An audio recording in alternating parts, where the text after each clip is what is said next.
राम राम। कैसे हैं आप लोग? ईश्वर कृपा से आप सब अच्छे होंगे। ईश्वर सबकी कृपा बनाए रखे, सबका कल्याण करें।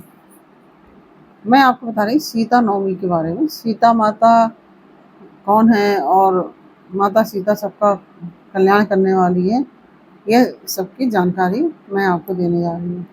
माता सीता तो सभी की माँ है, जगत जननी है वो तो। और स्वामी विवेकानंद जी के वाक्य हैं कि राम तो कई हो सकते हैं पर सीता जो है वो एक ही होती है। जैसे कि भगवान विष्णु ने कई अवतार लिए, जैसे माता सीता माफ़ कीजिए, राम मत्स्य भी हो सकते हैं, और क्योंकि विष्णु भगवान ने मत्स्य अवतार भी लिया था।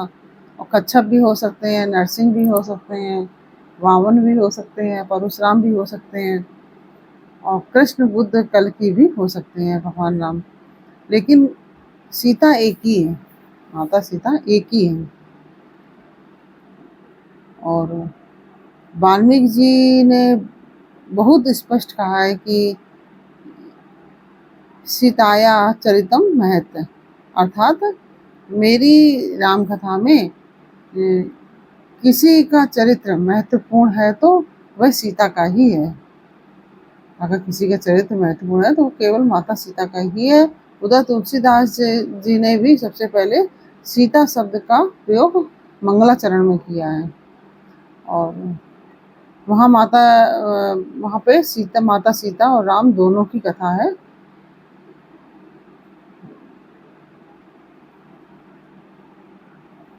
मंगलाचरण के बाद स्वतंत्र रूप में सीता की वंदना तुलसी ने मानस में भी की है। तो सर्वश्रेष्ठकारी सीताम नथुआम राम वल्लभाम। कैसी है यह सीता माँ?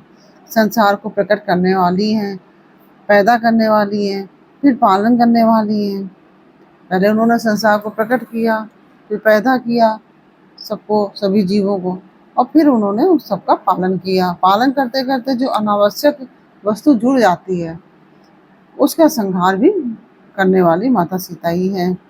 फिर उनका दूसरा लक्षण बताया कि क्लेश हारिणी, माता सीता क्लेश हारिणी भी है। और कौन है सीता? क्लेश को हरने वाली है। माता सीता कौन है? वह क्लेश को हरने वाली है। फिर तीसरी बात लिखी है कि सब कल्याण करने वाली है, सबका कल्याण करने वाली है, सबका मंगल करने वाली है। न तो हम राम वल्लभाम, तुलसीदास जी कहते हैं कि मैं उन्हें प्रणाम करता हूँ जो राम को अत्यंत प्रिय है। माता सीता भगवान राम को अत्यंत प्रिय है। माँ जन्म देती हैं, पालन करती हैं, खेलते खेलते बच्चों के शरीर पर जब अनावश्यक गंदगी लग जाती है, धूल मिट्टी आदि लग जाती है, तो उसको मिटाने वाली भी माँ सीता ही होती हैं। सीता जी का जो माता सीता जी में माता के ये तीनों लक्षण विद्यमान हैं। सीता तो जगदम्बा है, आह्लादनी शक्ति है परमात्मा की, जगदम्बा भी है और लादनी शक्ति भी है परमात्मा की। दूसरी बात है कि सीता क्लेश हारिणी है। हम कहते हैं कि हमारे जीवन में क्लेश बहुत है, सांसारिक रूप से क्लेश कष्ट है, लेकिन आध्यात्मिक रूप से जो क्लेश है वह पतंजलि के योग सूत्र में उनकी चर्चा की है। क्लेश 5 हैं। एक है राग, दूसरा है द्वेष, तीसरा है अविद्या, चौथा अस्मिता। और अस्मिता वैसे तो प्यारा शब्द है, लेकिन यह मूलतः क्लेश है। अस्मिता का अर्थ होता है गौरव, लेकिन गौरव कब अहम में बदल जाए कहना मुश्किल है। 5वां क्लेश है जिजीविषा।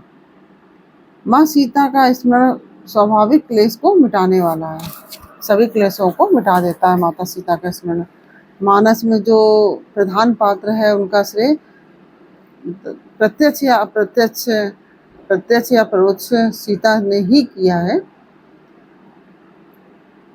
सबसे पहले सुग्रीव का श्रेय अर्थात कल्याण सीता ने किया है। सबसे पहले सुग्रीव का कल्याण किया माता सीता ने।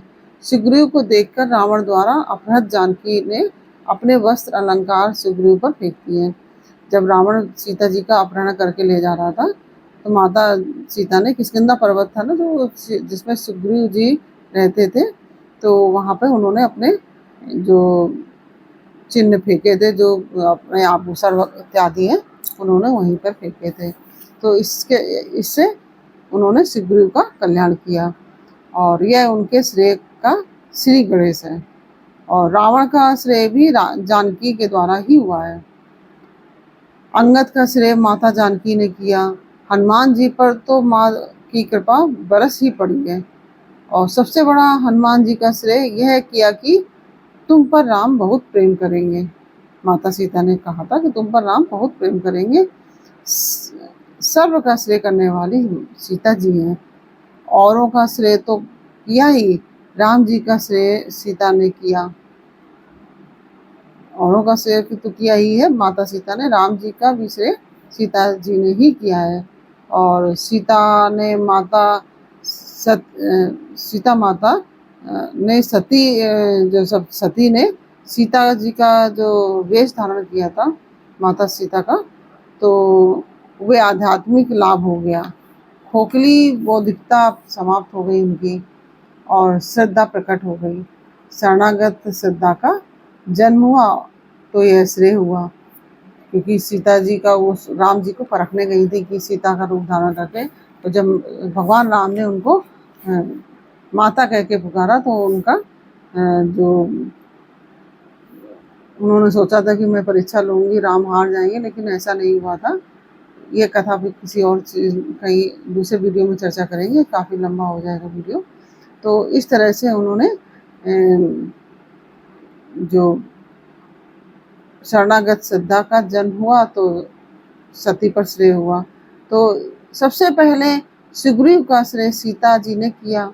अपहृत जानकी ने अपने वस्त्र अलंकार सुग्रीव पर फेंके, वहीं से उनके कल्याण का आरंभ हुआ।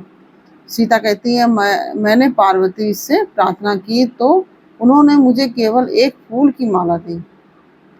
जब माता पार्वती से उन्होंने प्रार्थना की थी तो उन्होंने एक फूल की माला दी थी, लेकिन आज मैं सुग्रीव को मेरे महत्व के वस्त्र अलंकार प्रसन्नता से डालती हूँ। रावण सीता का भक्त बना, इसलिए उसका श्रेय हुआ। कुंभकर्ण का श्रेय भी सीता जी ने किया। कुंभकर्ण ने सीता का ही स्मरण किया था।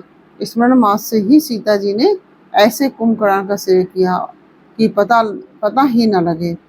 यहाँ तक कि राम का श्रेय भी सीता जी ने ही किया। यह मानस में कथा नहीं है।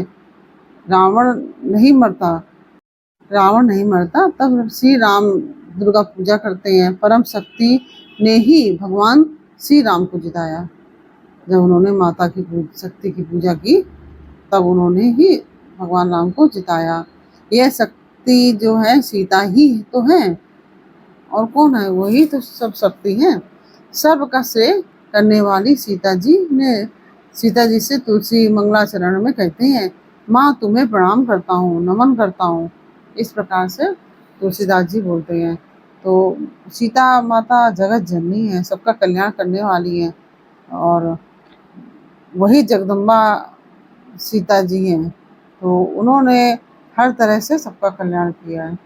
और सीता नवमी पर यह मैंने विशेष जानकारी आपको दी। यह जानकारी आपको कैसी लगी यह मुझे कमेंट बॉक्स में अवश्य बताइए। अच्छी लगी है तो वीडियो को लाइक शेयर अवश्य कीजिए।